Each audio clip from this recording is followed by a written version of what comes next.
Esther chapters 8 through 10. On that same day, King Xerxes gave the property of Haman, the enemy of the Jews, to Queen Esther. Then Mordecai was brought before the king, for Esther had told the king how they were related. The king took off his signet ring, which he had taken back from Haman, and gave it to Mordecai. And Esther appointed Mordecai to be in charge of Haman's property. Then Esther went again before the king, falling down at his feet and begging him with tears to stop the evil plot devised by Haman the Agagite against the Jews. Again the king held out the gold scepter to Esther, so she rose and stood before him. Esther said, "If it please the king, and if I have found favor with him, and if he thinks it is right, and if I am pleasing to him, let there be a decree that reverses the orders of Haman, son of Hammedatha the Agagite, who orders that Jews throughout all the king's provinces should be destroyed. For how can I endure to see my people and my family slaughtered and destroyed?" Then King Xerxes said to Queen Esther and Mordecai the Jew, "I have given Esther the property of Haman, and he has been impaled on a pole because he tried to destroy the Jews. Now go ahead and send a message to the Jews in the king's name, telling them whatever you want, and seal it with the king's signet ring. But remember that whatever has already been written in the king's name and sealed with his signet ring can never be revoked." So on June 25th, the king's secretaries were summoned, and a decree was written exactly as Mordecai dictated. It was sent to the Jews and to the highest officers, the governors, and the nobles of all the 127 provinces stretching from India to Ethiopia. The decree was written in the scripts and languages of all the peoples of the empire, including that of the Jews. The decree was written in the name of King Xerxes and sealed with the king's signet ring. Mordecai sent the dispatches by swift messengers, who rode fast horses, especially bred for the king's service. The king's decree gave the Jews in every city authority to unite to defend their lives. They were allowed to kill, slaughter, and annihilate anyone of any nationality or province who might attack them or their children and wives, and to take the property of their enemies. The day chosen for this event throughout all the provinces of King Xerxes was March 7th of the next year. A copy of this decree was to be issued as law in every province and proclaimed to all peoples, so that the Jews would be ready to take revenge on their enemies on the appointed day. So urged on by the king's command, the messengers rode out swiftly on fast horses bred for the king's service. The same decree was also proclaimed in the fortress of Susa. Then Mordecai left the king's presence, wearing the royal robe of blue and white, the great crown of gold, and an outer cloak of fine linen and purple. And the people of Susa celebrated the new decree. The Jews were filled with joy and gladness and were honored everywhere. In every province and city, wherever the king's decree arrived, the Jews rejoiced and had a great celebration and declared a public festival and holiday. And many of the people of the land became Jews themselves, for they feared what the Jews might do to them. So on March 7th, the two decrees of the king were put into effect. On that day, the enemies of the Jews had hoped to overpower them, but quite the opposite happened. It was the Jews who overpowered their enemies.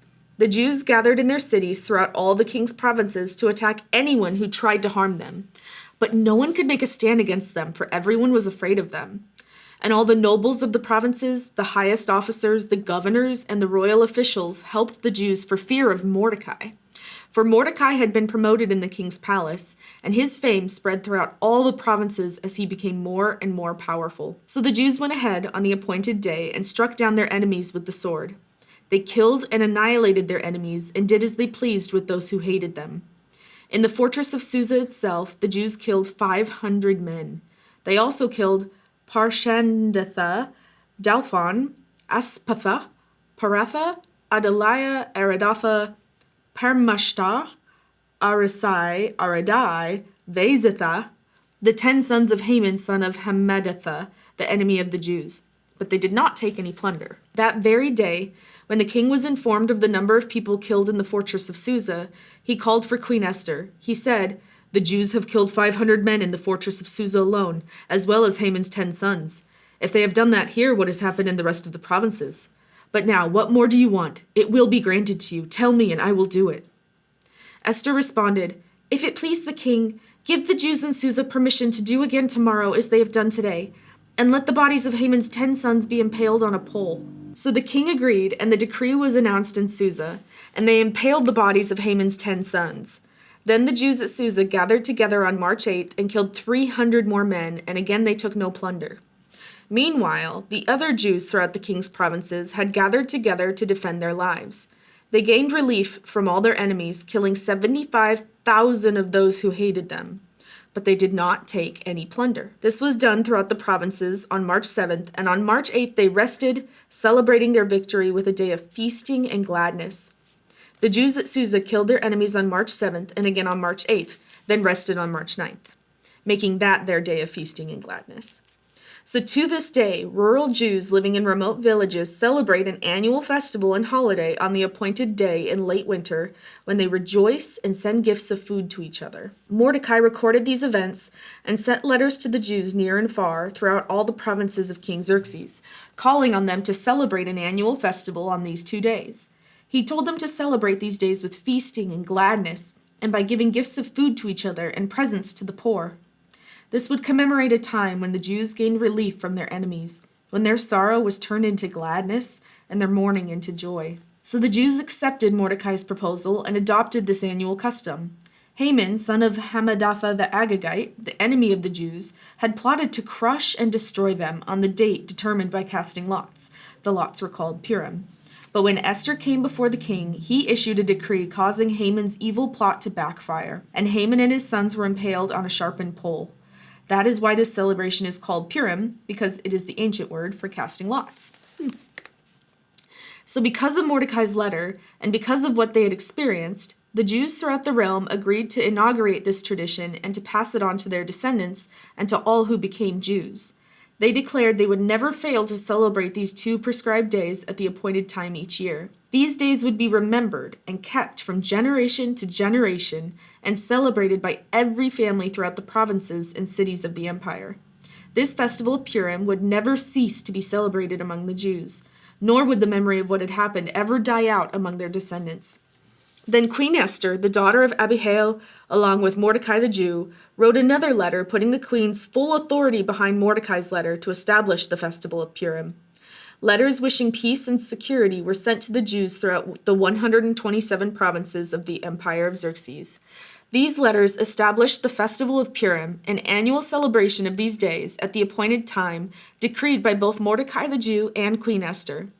The people decided to observe this festival, just as they had decided for themselves and their descendants to establish the times of fasting and mourning.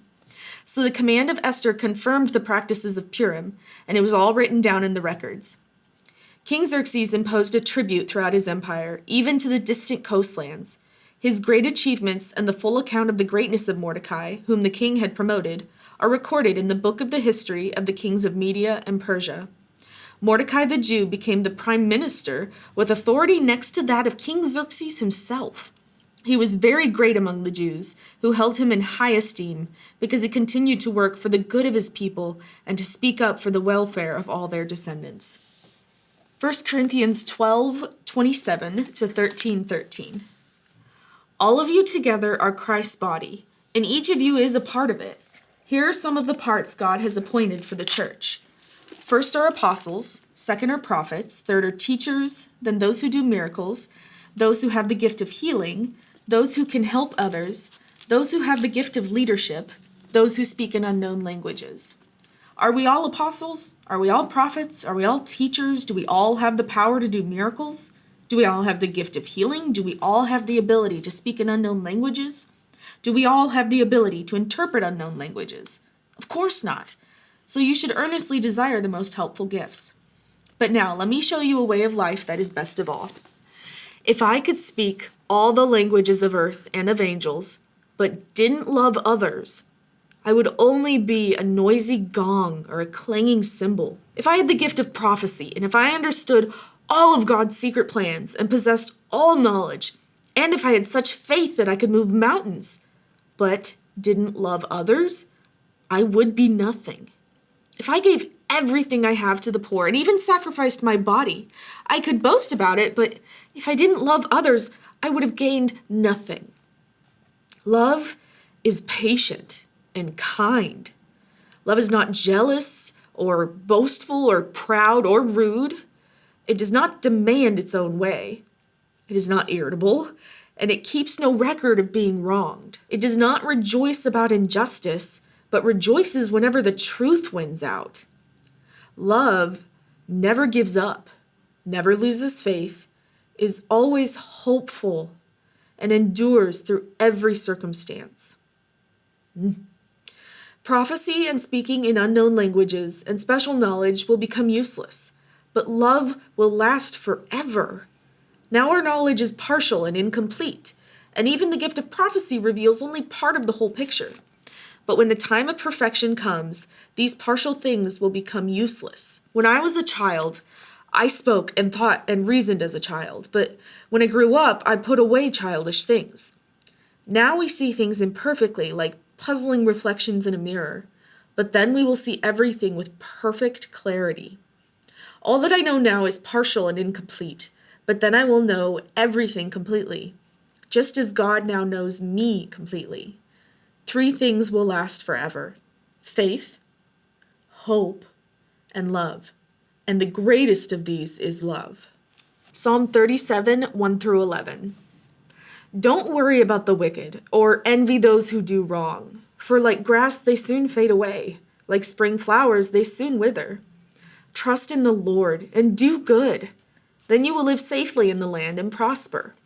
Take delight in the Lord, and he will give you your heart's desires. Commit everything you do to the Lord. Trust him, and he will help you. He will make your innocence radiate like the dawn, and the justice of your cause will shine like the noonday sun. Be still in the presence of the Lord, and wait patiently for him to act. Don't worry about evil people who prosper, or fret about their wicked schemes. Stop being angry. Turn from your rage. Do not lose your temper. It only leads to harm. For the wicked will be destroyed, but those who trust in the Lord will possess the land. Soon the wicked will disappear. Though you look for them, they will be gone. The lowly will possess the land and will live in peace and prosperity. Proverbs 21, 23 to 24. Watch your tongue and keep your mouth shut, and you will stay out of trouble. Mockers are proud and haughty. They act with boundless arrogance.